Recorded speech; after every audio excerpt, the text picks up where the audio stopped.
France, June 5, 1944. Evening. A black Mercedes staff car moves south through the Norman countryside, tires on wet road, headlamps cutting the dusk. The man inside is compact, weathered, the Knight's Cross at his throat, the Afrika Korps cap worn out of long habit. He has spent 6 months in France, inspecting every kilometer of coastline he is responsible for defending, pressing his superiors for what he needs, and being denied most of it. He knows the invasion is coming. He knows, more clearly than any German commander in the West, that when it comes, it must be stopped in the first hours, at the waterline, or not at all. He wrote it down formally in a report submitted December 31st, 1943. Tonight, Field Marshal Erwin Rommel is driving home to Germany. Tomorrow is his wife's 50th birthday. The Luftwaffe's meteorologists have told him the Channel weather will remain too rough for amphibious operations well into mid-June. There will be no invasion this week. By the time he returns, it will be over. The Atlantic Wall that Rommel is leaving behind sounds from the maps in Berlin like an iron shield running 2,000 miles along the western edge of Europe. Hitler has said so. The German press has said so. The reality, as Rommel has walked it with his own eyes, is something else. He toured the wall in late 1943 and was appalled. The bunkers are real, but scattered. The garrison divisions manning them have been stripped.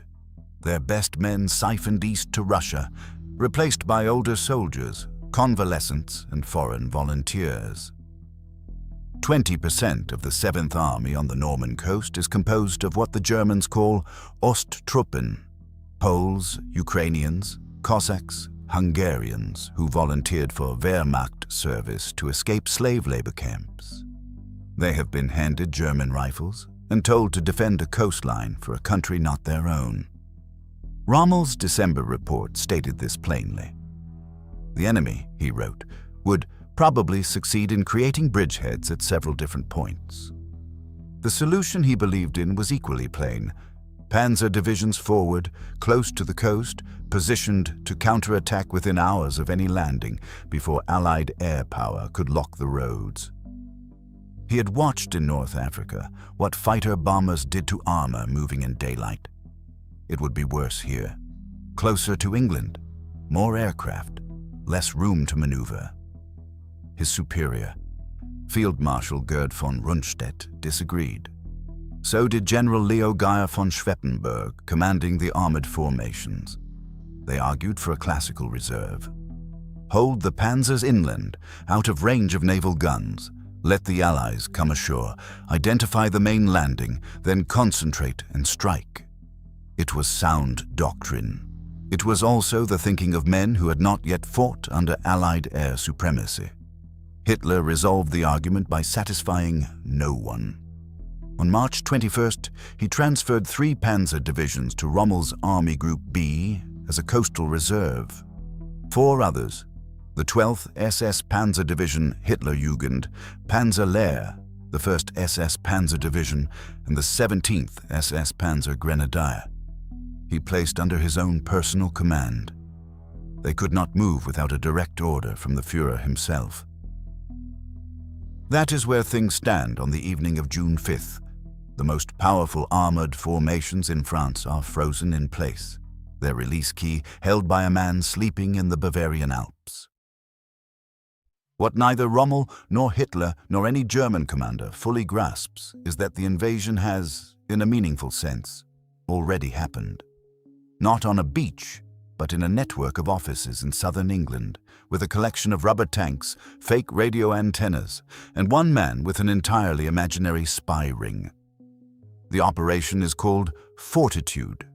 Its purpose is to convince the German High Command that the main landing will fall at Pas-de-Calais, northeast of Normandy, the shortest crossing, the most obvious target. The vehicle is a ghost army, the 1st United States Army Group, FUSAG, supposedly massing in southeast England under General George S. Patton. The tanks in FUSAG's motor pools are inflatable. The landing craft in Folkestone Harbour are canvas stretched over steel drums. The tire tracks behind the rubber armor were pressed into the earth by men pushing rollers. The radio traffic is generated by a signals unit with no troops to command. Hitler has declared that Patton is their best general. He is watching southeast England for an invasion that will never come. The human instrument at the center of the deception is a man named Juan Pujol Garcia, known to British intelligence as Garbo. He runs a network of imaginary sub-agents who are supposedly feeding him intelligence on Allied preparations. He invented them, all of them. 62 of his reports found their way into German armed forces' high command assessments. A phantom man reporting on a phantom army, shaping the thinking of a real one. The Allies had hoped Fortitude might buy them 2 weeks of confusion after the landings. It will buy them 7. But that comes later. What comes first is the weather. At Southwick House, outside Portsmouth, Group Captain James Stagg lays his forecast before the assembled commanders on the evening of June 4th. The channel is rough. The armada that began moving has already been turned back. Eisenhower has postponed once. Postpone again, and the tidal windows force a delay of weeks, possibly longer. Then Stagg offers what his German counterparts cannot see: a gap. 36 hours between 2 storms, beginning the night of June 5th. Seas at 2 meters, winds dropping. Not ideal. Possible. The German meteorological network has no eyes on the North Atlantic. Their weather ships have been sunk or captured.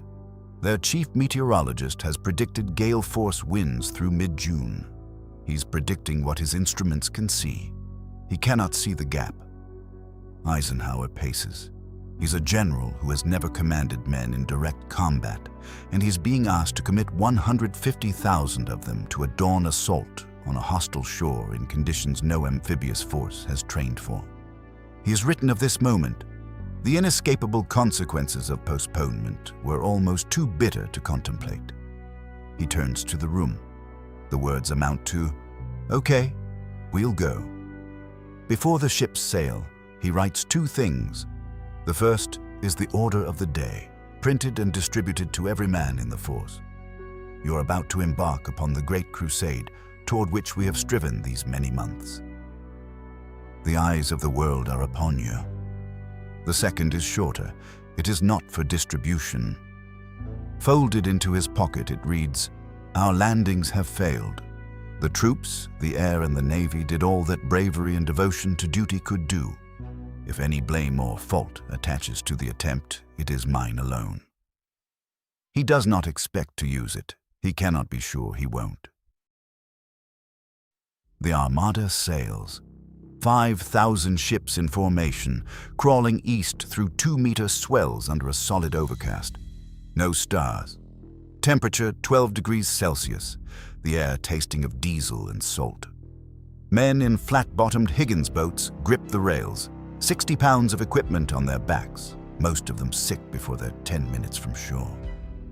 11,590 aircraft move overhead, invisible in the cloud, their engines the only sound not made by water and wind.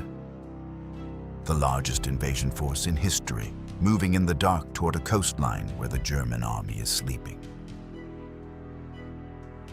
June 6th, 016. The invasion does not begin with landing craft. It begins with silence. And then, for the men in a German pillbox on the Caen Canal, the sound of something enormous rushing through the dark overhead. No engines, just air. Then impact.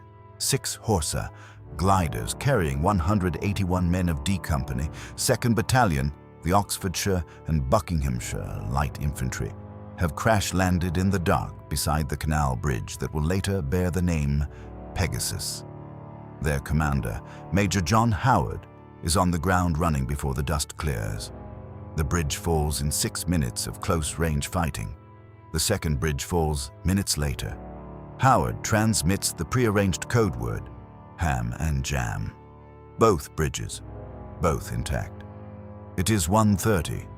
The seaborne force is still an hour from the beach. Across Normandy, less clean. The 82nd and 101st Airborne, 23,000 men from 822 aircraft, scatter into the dark over drop zones that German engineers have flooded by opening river locks. Paratroopers land in trees, in ditches, in water up to their chests. Units that should number hundreds find themselves in groups of 3 and 5, moving by compass toward any recognizable sound. The drop is a near disaster that becomes, accidentally, something else. Armed men appearing without pattern across an enormous area, cutting phone lines, firing from the dark, vanishing before anyone can find them. No German commander can map them. The chaos they generate is wider than their numbers should allow. At 1 o'clock, German radar registers a large formation of ships off Pas-de-Calais. It is Operation Titanic, the RAF dropping metallized strips over the water and dummy parachutists over the fields north of the real landings. At 2:40, Field Marshal von Rundstedt radios the 7th Army. He does not believe in a large-scale landing. In the Bavarian Alps, nothing stirs. The naval bombardment opens at 5:50. 6 battleships, 20 cruisers, and dozens of destroyers pouring fire into the coast. Then the aircraft, 1,200 B-17S and B-24S rolling over the beaches in the last darkness before dawn. Their pilots, afraid of hitting the men already approaching below, delay their release by 30 seconds. 30 seconds at bombing speed. Every payload lands in Norman farmland. The German bunkers are untouched. The beach obstacles are untouched. The MG-42 positions are untouched. The men climbing into the first wave do not know this. The ramps drop at 6:30. On Utah Beach, something goes wrong first. The lead craft, driven by current and smoke, drift nearly 2,000 yards south of their intended positions. They come ashore on a stretch held by lighter German forces. Fewer obstacles, lower bluffs. Brigadier General Theodore Roosevelt Jr. stands on the sand and takes stock of where he is instead of where the plan had him. 56 years old, walking with a cane. The oldest man in the first wave. His assessment is brief. We'll start the war from right here. The 4th Infantry Division moves inland. Utah costs fewer than 200 casualties. The wrong beach turns out to be the right one. On Gold Beach, the British 50th Division comes ashore behind the specialized armor that Major General Percy Hobart has spent years engineering. Flail tanks beating paths through minefields, bridging vehicles crossing anti-tank ditches, engineer tanks breaching the seawall. The strong points fall methodically. By evening, British patrols enter Bayeux, the first French city liberated. On Juno, the 3rd Canadian Division pushes 11 kilometers inland, further than any Allied force that day. On Sword, British commandos fight east along the coast to Pegasus Bridge, where they find D Company still holding what Howard took 6 hours earlier. The arc closes. But Caen, the major city the British were supposed to take on June 6th, is blocked. A column of German armor has stepped into the gap south of the beach. Caen will not fall today. It will not fall for 6 more weeks. This is still not the crisis. In March, Rommel had moved the 352nd Infantry Division to the Omaha sector. A full-strength unit of 12,000 men dug into strong points on the heights above the sand. Allied intelligence had not detected the move. The briefings given to the men of the 1st and 29th Infantry Divisions describe an understrength garrison. What is actually waiting above the beach does not match the briefings. 3 systems are supposed to shield the infantry going in at Omaha. The bombing has already failed. The naval guns lift their fire at 6:20, 6 minutes before the ramps drop, to avoid hitting the boats. And in those 6 minutes, the German defenders man their positions fully. The 3rd layer, 29 amphibious Sherman tanks fitted with canvas flotation screens, launched 2 miles offshore in 2-meter swells. 27 of them go straight down before reaching shore. The crews go with them.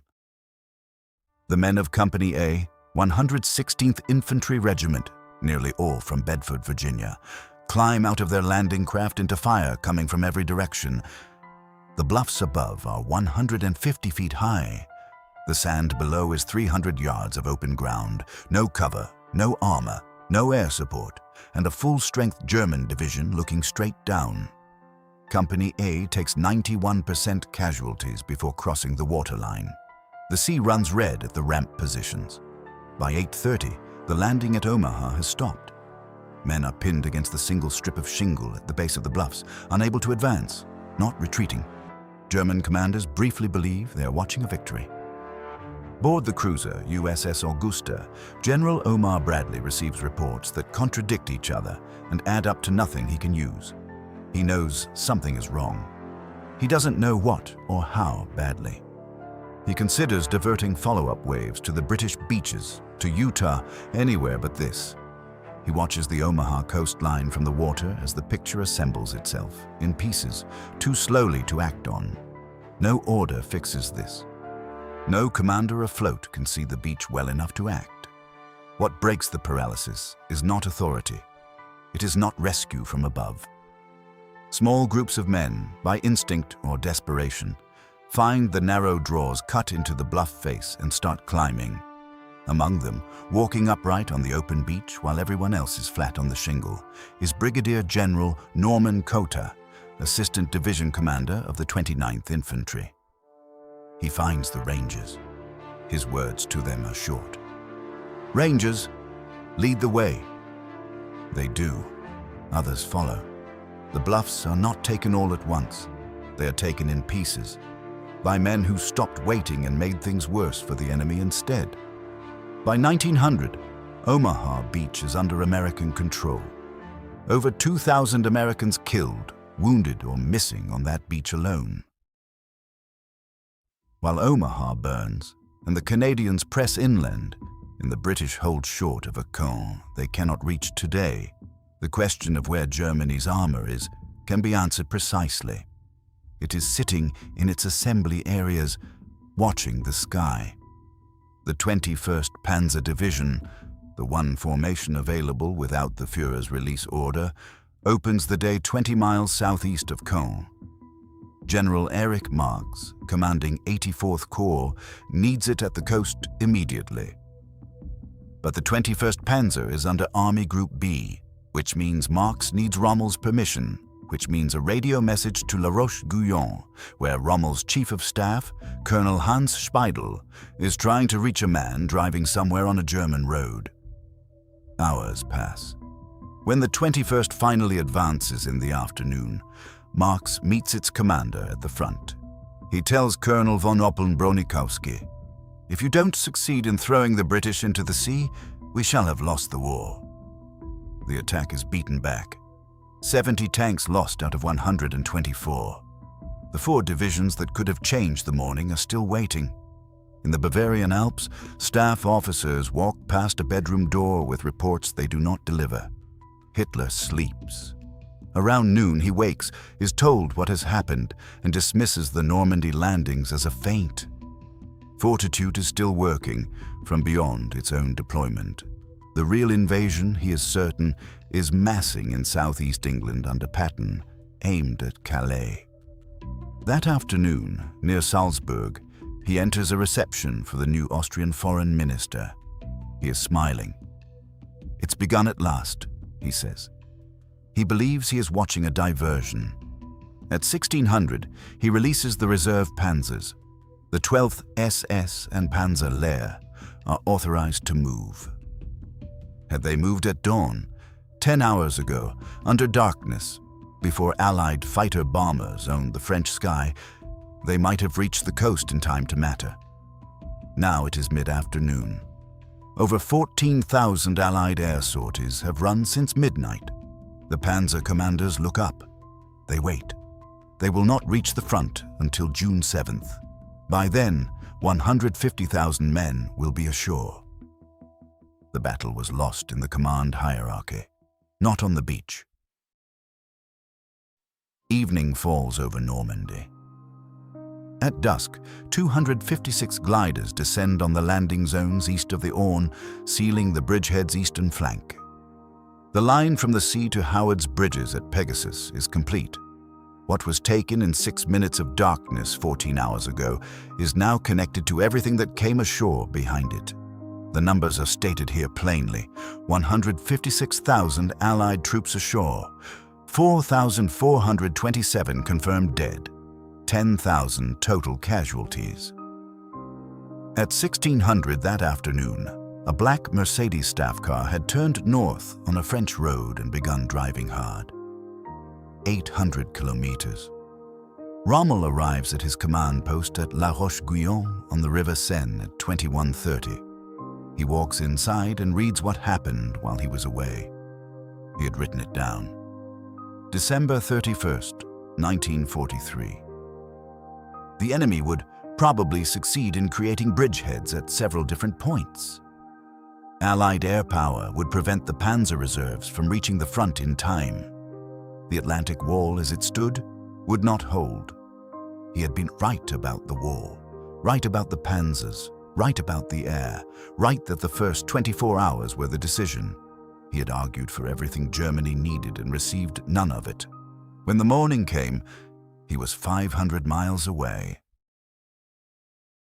July 17th, 1944. 41 days later. An Allied aircraft catches Rommel's staff car on a French road. He is severely wounded and evacuated to Germany. 3 days after that, German army officers place a bomb in Hitler's conference room. The bomb fails. The investigation that follows sweeps wide. Rommel's name surfaces. In October 1944, 2 officers arrive at his home with a choice: trial before the People's Court or a pill and a car ride. He chooses the pill. He is dead within 15 minutes. Germany is told he died of his wounds. He is given a state funeral by the regime that killed him. For 7 weeks after June 6th, 22 German divisions held the Pas de Calais, waiting for the second invasion. The real one, the one Patton would lead. The Allies had hoped their ghost army might buy them 2 weeks. It bought them 7. By late August, all of northern France had been liberated. The Channel has no memory. It is grey water, tidal and cold, the Normandy coast low on the horizon. What crossed it in the dark on June 5th and 6th left no mark on the surface, only on the land above the waterline. What was decided here in 24 hours, in a gap between 2 storms, took 4 years to build toward and 11 months to finish. Germany had already lost the argument before the first ramp dropped. On one beach, for a few hours, it nearly came apart anyway.